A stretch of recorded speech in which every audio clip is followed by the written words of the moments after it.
Alors, je vais juste ici vous démontrer le résultat sur la loi de Poisson, comment on arrive aux probabilités données par la loi de Poisson. Et c'est un exercice intéressant par l'utilisation de raisonnements courants, qui seront courants pour vous par la suite en physique. Donc on fait une hypothèse, c'est que on a un composé radioactif, on suppose que le nombre d'atomes de ce composé radioactif est infini. C'est une modélisation qui n'est pas complètement satisfaisante, mais on suppose que l'activité radioactive est suffisamment faible pour qu'on puisse considérer que le nombre d'atomes qui se désintègrent est tout petit devant celui qui est encore présent. Et du coup, on va modéliser le phénomène par une loi discrète, infinie, qui peut prendre une infinité de valeurs. C'est un petit peu discutable en point de vue théorique, mais ça donne d'excellents résultats, une très bonne approximation de la réalité ensuite. Trois hypothèses donc on fait, c'est que les désintégrations ont un nombre moyen par intervalle de temps qui est proportionnel à la durée de l'intervalle de temps. Sur un intervalle de temps delta t, quelle que soit sa longueur, j'aurai en moyenne lambda fois delta t désintégration. Lambda est une constante de radioactivité. Je suppose que j'ai jamais deux désintégrations simultanées et que toutes les désintégrations sont indépendantes. C'est pas parce qu'un atome s'est désintégré que son voisin décidera de se désintégrer à son tour ou au contraire de ne pas se désintégrer. C'est vraiment indépendant d'un atome à l'autre, le phénomène. Trois hypothèses qui sont physiquement très bien vérifiées.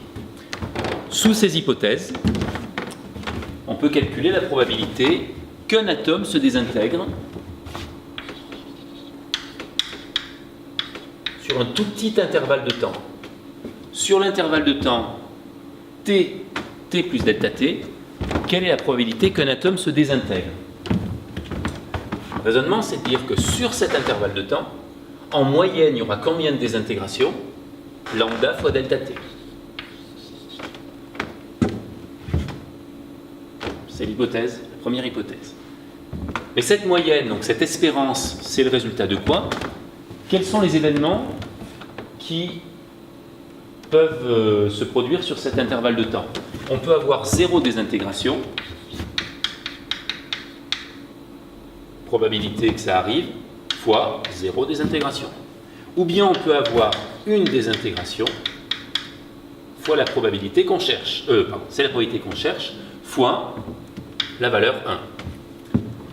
Et on ne peut pas en avoir 2, ni 3, ni 4, ni 5, ni 6, parce qu'on a supposé que les désintégrations n'étaient pas simultanées, et on choisit ici un intervalle de temps suffisamment petit pour que, justement, sur cet intervalle de temps, il ne puisse y en avoir qu'une. Autrement dit, 0 fois n'importe quoi, ça fait 0. Lambda delta t, c'est la probabilité qui est exactement une désintégration sur l'intervalle de temps qui nous intéresse. Donc ça, c'était une remarque préliminaire. Et ce dont on a besoin, ce qu'on souhaite calculer maintenant, c'est pk de t, la probabilité que k atomes se désintègrent sur l'intervalle de temps 0t. Comment va-t-on déterminer ça? On va commencer par calculer P0, avant de calculer Pk, on va faire une récurrence, et donc P0 de t, on va regarder P0 de t plus dt. On va utiliser un principe de calcul différentiel. P0 de t plus delta t, c'est la probabilité que k atomes se soient désintégrés sur l'intervalle 0 t plus delta t. Qu'est-ce qui a pu se produire ici? Soit on a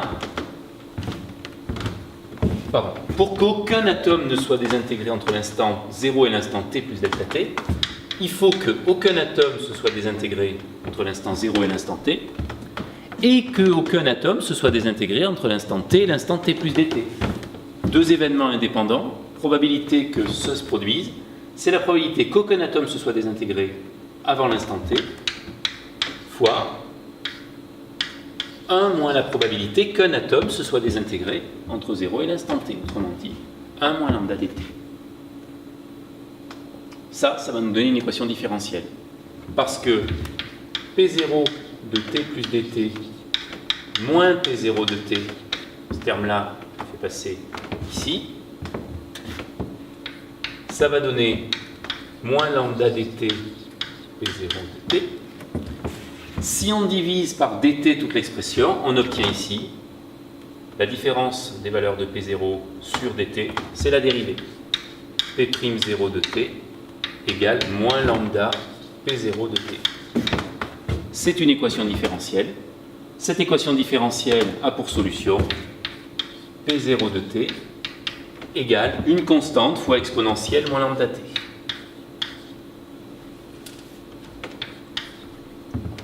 Que vaut la constante? Quelle est la probabilité que 0 atome se soit désintégré entre l'instant 0 et l'instant 0? On est sûr que sur un intervalle de temps vide, il n'y a aucun atome qui s'est désintégré. Donc si t vaut 0, la probabilité ici vaut 1. Quand t vaut 0, cette expression vaut k. K est égal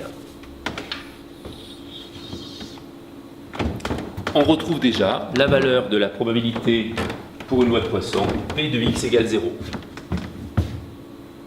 C'est un lambda exposant 0 sur 0 factoriel fois exponentielle moins lambda. Le moins petit lambda fois t joue le rôle du grand lambda dans la formule de la loi de Poisson.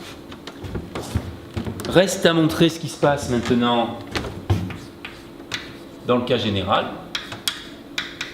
Même raisonnement. On va calculer la probabilité que k atomes se soient désintégrés entre l'instant 0 et l'instant t, et pour ça considérer la probabilité que k atomes se soient désintégrés entre l'instant 0 et l'instant t plus dt. Il y a deux manières d'avoir k désintégration entre l'instant 0 et l'instant t plus dt. Première manière, avoir k désintégration entre l'instant 0 et l'instant t, et ensuite ne pas en avoir entre l'instant t et l'instant t plus dt. Ne pas en avoir, c'est 1 moins la probabilité d'en avoir une. Autre possibilité, avoir eu k-1 désintégration entre l'instant 0 et l'instant t, et ensuite en avoir une entre l'instant t et l'instant t plus dt. Si je divise par dt, c'est-à-dire je fais apparaître ici d'abord la différence pk de t, ce terme-là je le fais passer ici, je divise tout par dt, qu'est-ce qui va me rester? Ici, moins lambda pk de t, et ici juste lambda pk-1 de t. P'k est égal à moins lambda pk plus lambda pk-1. C'est une équation différentielle linéaire du premier ordre avec un second membre, parce que ça on le connaît. Plus précisément, si on veut calculer la fonction pour k égale 1, P'1 c'est moins lambda P1 plus lambda P0. Lambda P0, ça fait lambda exponentielle moins lambda T. Je résous l'équation différentielle avec second membre pour obtenir donc P1 de T, ça nous donnerait lambda fois exponentielle, lambda T fois exponentielle moins lambda T, c'est P1 de T, Pk de T. En recommençant, on constaterait qu'on ferait apparaître ceci. C'est la loi de Poisson qui apparaît naturellement dans la description d'un phénomène de physique, en l'occurrence une désintégration radioactive. Ça, ce n'est pas à savoir-faire dans le cadre du cours de probabilité.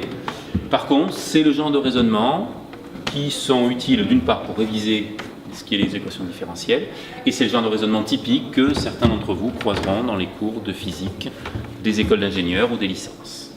Voilà.